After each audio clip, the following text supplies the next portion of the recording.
Assalamualaikum Sobat Biologi, jumpa kembali dengan saya Ibu Rahmi Nurastia dalam film Chordata.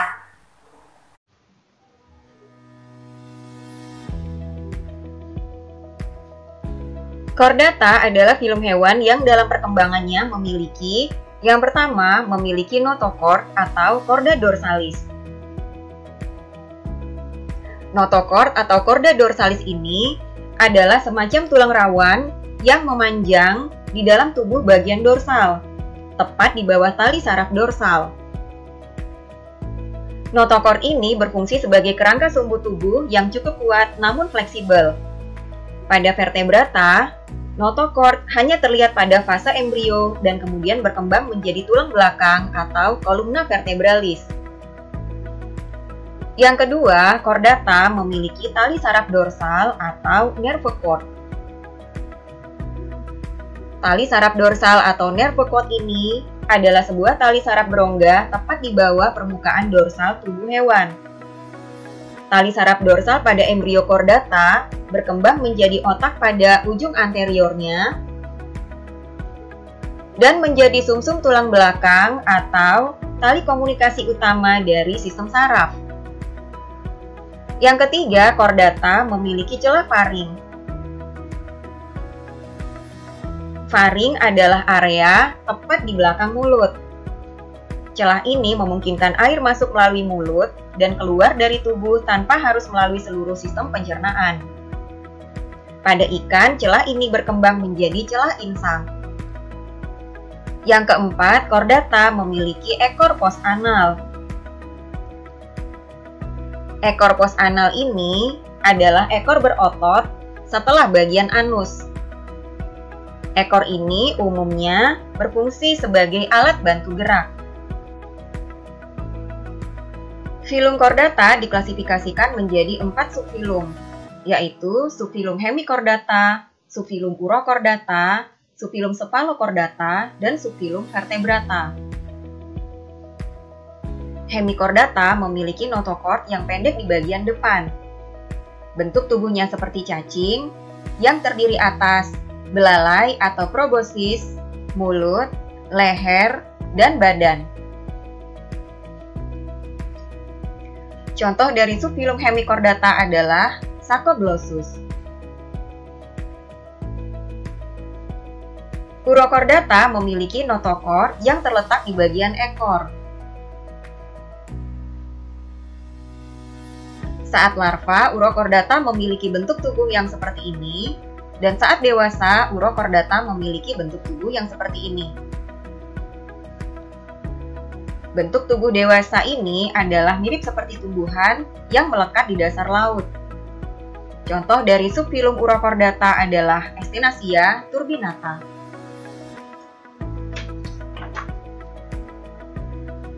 Cephalochordata memiliki notochord di sekujur tubuh.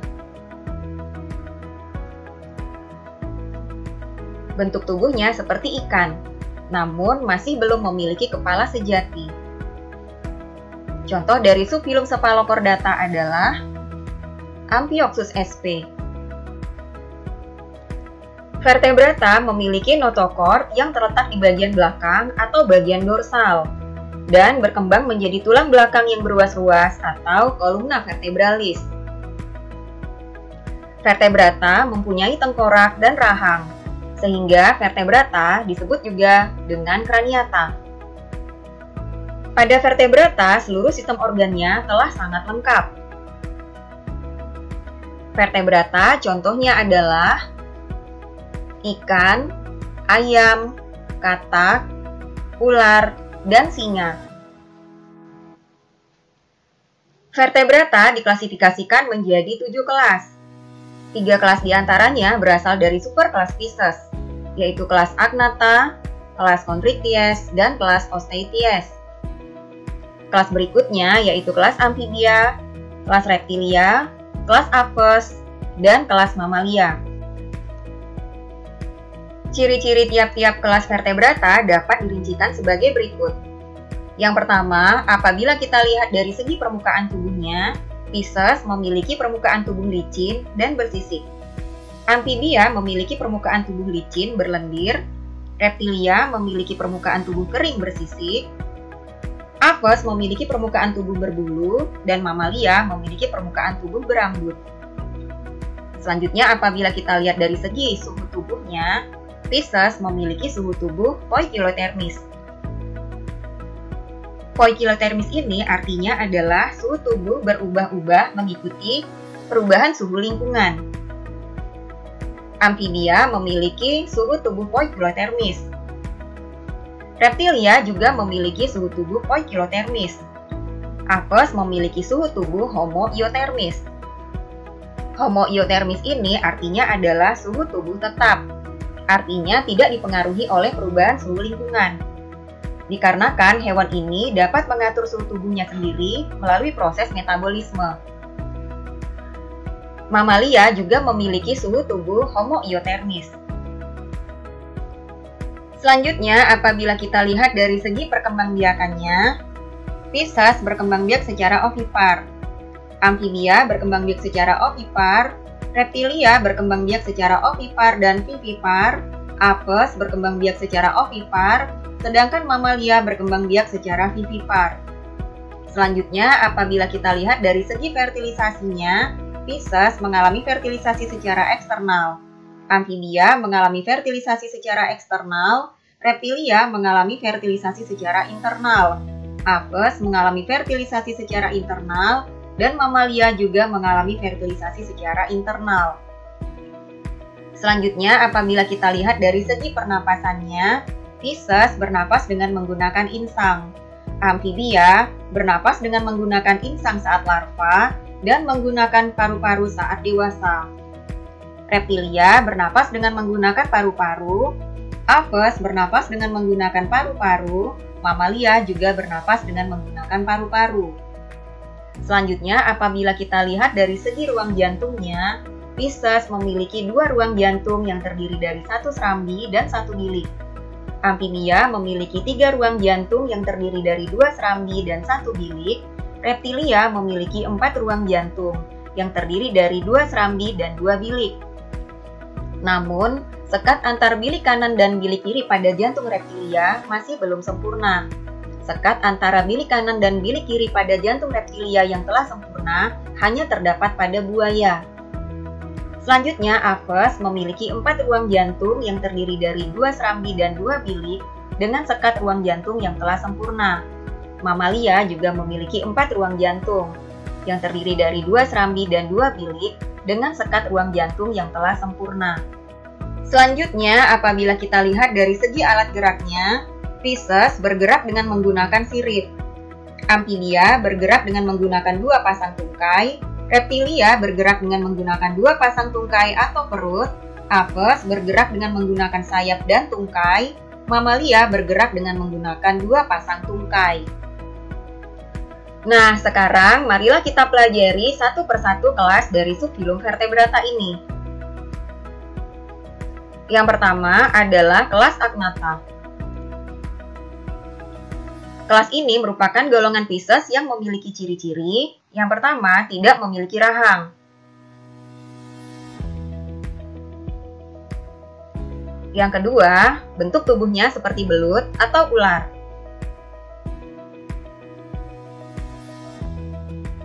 Mulutnya berbentuk lingkaran, dengan gigi dari zat tanduk. Agnatha juga memiliki lidah.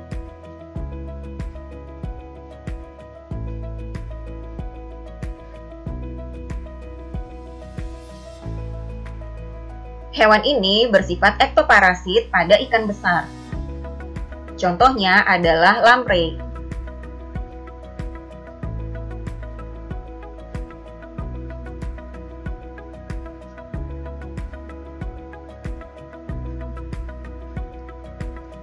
Kelas yang kedua adalah Chondrichthyes.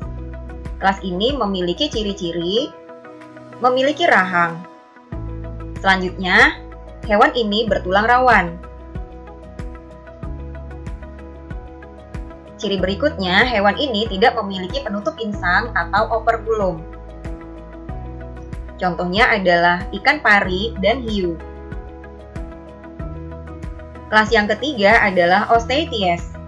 Kelas ini memiliki ciri-ciri telah memiliki rahang bertulang sejati. Kelas ini juga memiliki penutup insang atau operculum. Contoh dari kelas ini adalah ikan mas dan ikan tongkol. Kelas yang keempat adalah kelas amfibia. Kelas ini diklasifikasikan menjadi 3 ordo, yaitu Ordo Apoda, Ordo Urodela, dan Ordo Anura. Ordo Apoda adalah amfibia yang tidak memiliki kaki. Bentuk tubuhnya seperti cacing, belut, atau ular. Contoh dari Ordo Apoda adalah Cecilia sp.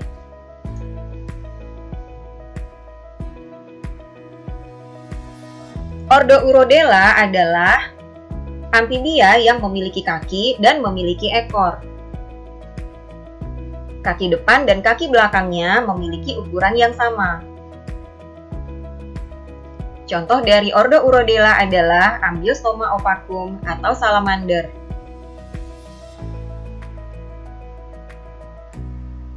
Ordo Anura memiliki ciri saat larva memiliki ekor, namun setelah dewasa memiliki kaki namun tidak memiliki ekor. Contoh dari Ordo Anura adalah Rana sp atau katak. Kelas yang kelima adalah kelas Reptilia. Kelas ini diklasifikasikan lagi menjadi 4 ordo, yaitu Ordo Rhynchocephalia, Ordo Chelonia, Ordo Crocodilia, dan Ordo Squamata. Ordo Rhynchocephalia merupakan reptilia primitif. Contohnya adalah Sphenodon punctatus atau tuatara. Ordo Chelonia atau Testudinata memiliki tubuh yang pendek dan lebar. Tubuhnya dilindungi oleh carapax di bagian atas dan plastron di bagian bawah. Contoh dari Ordo Chelonia adalah Chelonia midas atau penyu dan Testuda gigantea atau kura-kura. Ordo Crocodilia memiliki kulit yang tebal dan rahang yang kuat. Pada lubang hidung dan telinganya terdapat klep yang dapat menutup ketika berada di air. Contohnya adalah Crocodilius sp atau buaya muara. Selanjutnya adalah Ordo Squamata. Ordo ini diklasifikasikan lagi menjadi 2 subordo, yaitu yang pertama subordo Lacertilia atau bangsa kadal. Contohnya adalah kadal, bunglon, dan komodo. Subordo yang kedua yaitu subordo Opidia atau bangsa ular.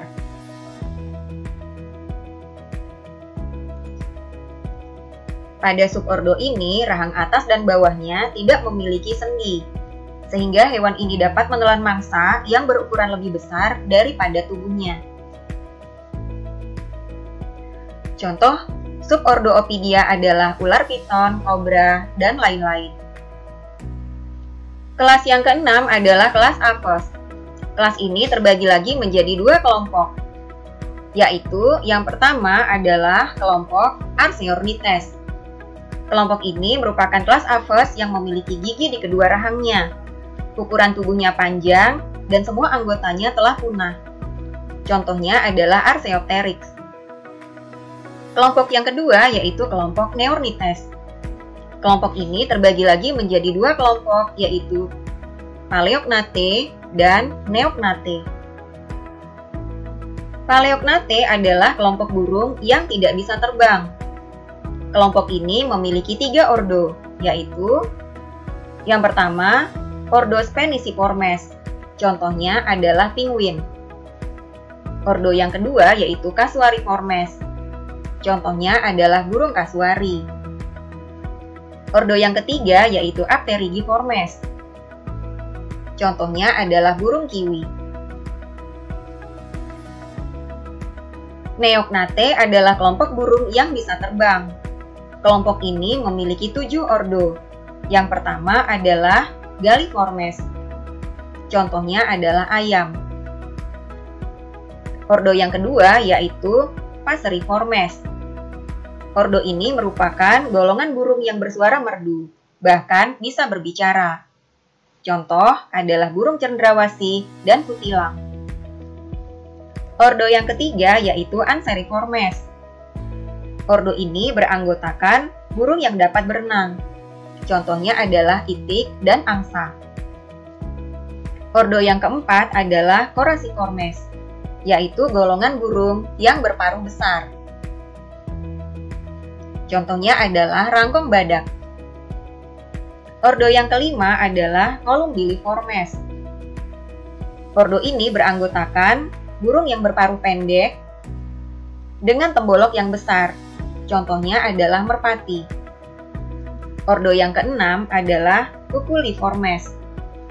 Ordo ini beranggotakan burung yang omnivor, bertungkai pendek, dan umumnya bertelur di sarang burung yang lain. Contohnya adalah burung wiwi kelabu. Ordo yang ketujuh adalah Psittaciformes. Ordo ini beranggotakan burung yang berparuh bengkok. Paruh yang bengkok ini berfungsi untuk memecah biji-bijian. Contoh dari ordo ini adalah burung betet. Kelas vertebrata yang terakhir yaitu kelas Mamalia. Ciri khas hewan kelas ini adalah memiliki kelenjar mamae atau kelenjar susu baik pada organisme jantan maupun organisme betina. Kelas Mamalia ini memiliki 16 ordo. Yang pertama adalah ordo Monotremata, yaitu mamalia bertelur dan berparuh bebek. Contohnya adalah Platypus.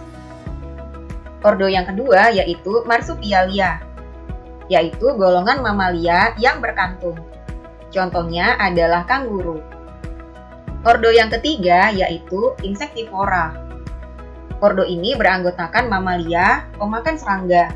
Contohnya adalah celurut. Ordo yang keempat adalah ordo Rodentia. Ordo Rodentia ini beranggotakan mamalia yang memiliki gigi seperti kapak yang tumbuh secara terus-menerus. Contohnya adalah marmut, tikus, landak, dan bajing.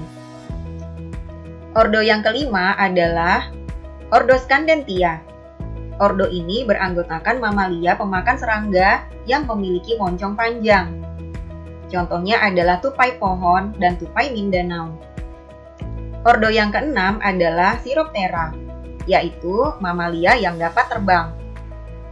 Contoh dari ordo ini adalah kelelawar. Ordo yang ketujuh adalah Polydota, yaitu kelompok mamalia tidak bergigi yang tubuhnya ditutupi oleh sisik. Contohnya adalah terenggiling. Ordo yang kedelapan adalah Dermaptera. Ordo ini beranggotakan mamalia yang memiliki lipatan kulit di bagian samping tubuhnya. Lipatan kulit itu mirip seperti sayap. Contoh dari ordo ini adalah Colugo. Ordo yang kesembilan adalah ordo Carnivora. Ordo ini beranggotakan mamalia pemakan daging yang memiliki gigi kuat dan taring yang panjang serta tajam. Contoh dari ordo Carnivora ini adalah harimau, anjing, kucing, dan singa. Ordo yang ke-10 adalah ordo Cetaceae. Ordo Cetaceae ini beranggotakan mamalia dengan bentuk tubuh seperti ikan. Kaki depannya mengalami modifikasi mirip seperti dayung, dan tidak memiliki kaki belakang. Contoh dari ordo Cetaceae adalah lumba-lumba dan paus. Ordo yang ke-11 adalah Proboscidae. Ordo ini beranggotakan mamalia yang berbelalai panjang. Belalai ini adalah modifikasi dari hidung dan mulut bagian atas. Contoh dari ordo ini adalah gajah. Ordo yang ke-12 adalah Artiodactyla. Ordo ini beranggotakan mamalia yang berkuku genap. Contoh dari ordo ini adalah jerapah, domba, dan rusa. Ordo yang ke-13 yaitu Perissodactyla. Ordo ini beranggotakan mamalia yang berkuku ganjil.